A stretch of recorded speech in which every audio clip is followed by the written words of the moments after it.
Assalamualaikum warahmatullahi wabarakatuh. Bagaimana kabarnya anak-anak? Mudah-mudahan kalian semua dalam keadaan sehat walafiat. Baik, di pertemuan kali ini kita akan mulai masuk ke materi bab 3 atau materi kompetensi dasar 3.3 yang berkaitan dengan strategi perjuangan bangsa Indonesia pada masa pergerakan nasional. Kita awali dengan membahas politik etis, yang mana politik etis ini merupakan latar belakang munculnya Sumpah Pemuda. Selain itu, politik etis pula sebagai pintu pembuka pendidikan modern yang kita kenal sekarang. Nah, seperti apa kita bahas langsung saja.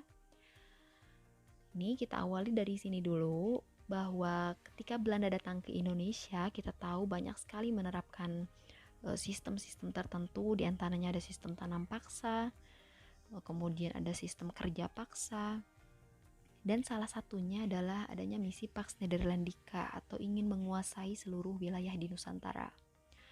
Nah, ini lambat laun hal tersebut menimbulkan penderitaan bagi rakyat Indonesia yang lama-lamaan semakin buruk, bahkan kesejahteraannya pun ikut turun. Dari keadaan seperti ini menimbulkan kritikan dari berbagai pihak, salah satunya dari tokoh politikus dan intelektual ini, yaitu Konrad Theodor van de Penter. Beliau merupakan orang asli Belanda. Namun, beliau tidak setuju dengan adanya penindasan bagi rakyat Indonesia, karena Van de Penter berpikir bahwa ketika Belanda datang ke Indonesia itu, kasnya itu sedang kosong dan dapat diisi kembali berkat pengorbanan dari orang-orang Indonesia. Sehingga secara tidak langsung ya Belanda berhutang budi kepada rakyat Indonesia. Dan hutang itu harus dibayar menurut Van de Penter. Dan Belanda perlu membayarnya dengan cara meningkatkan kesejahteraan rakyat Indonesia. Nah, sehingga dari kritikannya tersebut memunculkan suatu gagasan dari Van de Penter sendiri yang dikenal dengan trilogi Van de Penter. Nah, Van de Penter ini menuangkan kritikannya dalam majalah The Heads yang diterbitkan di Belanda, itu berkaitan dengan hutang kehormatan. Nah, ternyata kritikan yang dimunculkan dari Van de Penter ini mendapat sambutan dari berbagai pihak, salah satunya dari Ratu Belanda, yaitu Ratu Wilhelmina. Dan Ratu Wilhelmina itu mengeluarkan kebijakan baru yang diberi nama politik etis atau politik balas budi, yang dimaksudkan untuk membalas budi pada rakyat Indonesia. Dan isi dari politik balas budi ini merupakan trilogi yang sudah digagas oleh Van de Penter tadi ya. Yang pertama ada edukasi, yaitu pendidikan. Yang kedua adalah irigasi, yaitu pengairan. Dan yang ketiga adalah program pemerataan penduduk atau transmigrasi. Karena ternyata pada abad ke-20-an itu kondisi di Indonesia terpusat di Pulau Jawa, sehingga perlu adanya transmigrasi.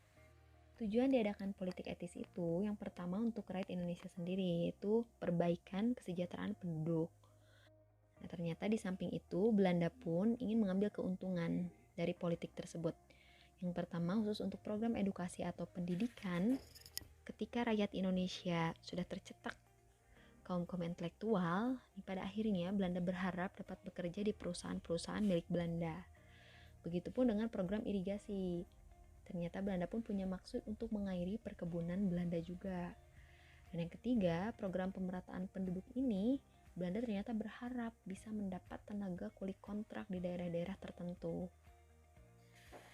Namun di samping ada hal lain yang diharapkan Belanda, program ini memiliki banyak kemajuan bagi rakyat Indonesia. Di antaranya adanya pembangunan infrastruktur berupa jalan kereta api, yang mana jalan kereta ini dibuat dari Jawa sampai Madura. Juga di Batavia atau di Jakarta mulai adanya tram listrik. Di bidang pertanian pun betul dibangun irigasi dan pengairan yang bahkan bisa kita nikmati sampai saat ini. Dan utamanya di bidang pendidikan atau edukasi, ini muncul pendidikan gaya barat, dan pendidikan inilah yang pada akhirnya menjadi titik awal perkembangan pendidikan modern sampai saat ini. Ini ada beberapa gambaran berkaitan dengan pendidikan gaya barat yang diterapkan pada saat itu. Nah, pendidikan gaya barat atau pendidikan Hindia Belanda ini tentunya memiliki banyak manfaat bagi rakyat Indonesia. Di antaranya yaitu meningkatnya status sosial masyarakat, di antaranya yaitu muncul kaum intelektual yang pada akhirnya memunculkan jiwa nasionalisme di Indonesia, dan memunculkan pula organisasi-organisasi pergerakan nasional. Ini merupakan gambaran pendidikan Hindia Belanda atau pendidikan gaya barat. Jadi ada sekolah dasarnya, tingkat dasarnya ada 3 macam sebetulnya. Jadi ada HIS, ada ILS, dan juga ada folk school atau sekolah rakyat. Nah, khusus untuk sekolah rakyat ini adanya di wilayah pedesaan, desa-desa terpencil. Kemudian untuk HIS ini khusus untuk kaum pribumi. Di mayoritasnya kaum pribumi. Kemudian untuk ILS atau Europe's Leisure School ini mayoritasnya adalah orang-orang Eropa. Dan minoritasnya adalah orang pribumi yang terpandang.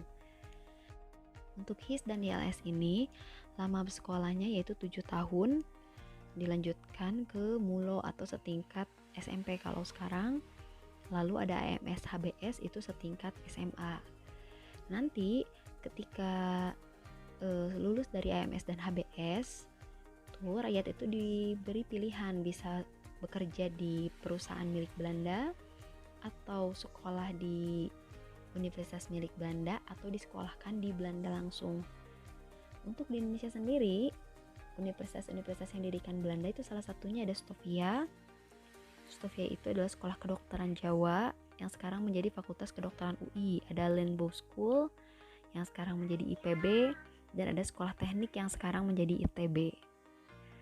Nah, ternyata dari pendidikan bergaya barat ini justru memunculkan orang-orang intelektual. Di antaranya ada Insinyur Soekarno, Muhammad Hatta, Ki Hajar Dewantara, Raden Ajeng Kartini, dan lain-lain. Mereka semua merupakan cetakan dari pendidikan gaya barat. Kemudian seiring dengan munculnya kaum-kaum intelektual, mereka menuangkan gagasan-gagasan mereka dalam pers atau media cetak. Dan pers ini membawa banyak kemajuan karena para priyayi atau kaum intelektual ini menuangkan gagasan-gagasannya berkaitan dengan isu-isu perubahan atau bahkan peningkatan status sosial masyarakatnya. Dan pula pers ini berpartisipasi dalam gerakan emansipasi, kemajuan, dan pergerakan nasional. Pada mulanya, pers didominasi oleh bangsa Belanda, namun lama-kelamaan muncul jurnalis-jurnalis yang berasal dari Bumi Putra. Begitupun dengan surat kabarnya yang awalnya berbahasa Belanda, kemudian akhirnya mulai muncul surat kabar yang berbahasa Melayu, bahkan ada surat kabar yang berbahasa Jawa dan berbahasa Batak yaitu Tapian Nauli. Sekali surat kabar atau pers ini yang membawa kemajuan bagi kalangan pribumi, diantaranya yaitu Medan Priyayi ataupun terbitan wanita pertama yaitu Putri Hindia. Dengan didukung pers, jiwa nasionalisme masyarakat semakin berkobar hingga pada akhirnya muncul organisasi-organisasi pergerakan nasional. Di antaranya ada Budi Utomo, ada Sarekat Islam, ada Indis Party, dan lain-lain. Dan ini semualah yang mengawali atau melatar belakangi munculnya Sumpah Pemuda sehingga jati diri bangsa semakin kuat. Berikut gambaran sekolah-sekolah anak Indonesia pada masa kolonial. Mungkin hanya itu yang bisa Ibu sampaikan. Terima kasih. Wassalamualaikum warahmatullahi wabarakatuh.